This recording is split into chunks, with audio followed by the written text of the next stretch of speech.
Vizag beach famous బేల్పూరిని ఇప్పుడు తయారు చేద్దాం.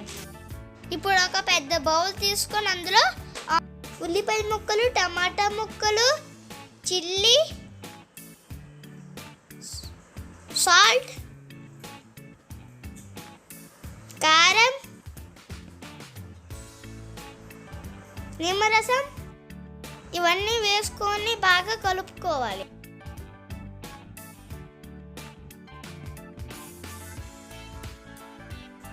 ఇందులో 3 కప్పులు మురీలు వేసుకోవాలి. ఇవన్నీ బాగా కలుపుకోవాలి.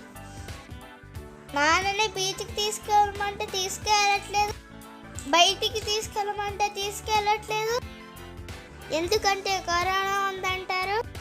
ఇంట్లోనే ఉంటూ ఆడుకుంటూ అల్లరి చేస్తూ చదువుకుంటూ అమ్మకి హెల్ప్ చేస్తూ ఇలాంటివి ఇంట్లోనే తయారు చేసుకుని తింటే మన ఆరోగ్యానికి కూడా చాలా మంచిది.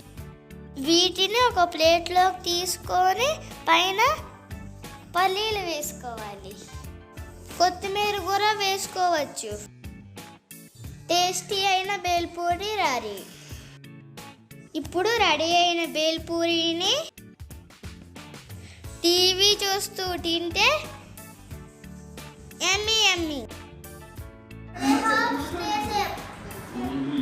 ఈ వీడియో కనుక నచ్చినట్లయితే లైక్ చేయండి, షేర్ చేయండి. Thanks for watching.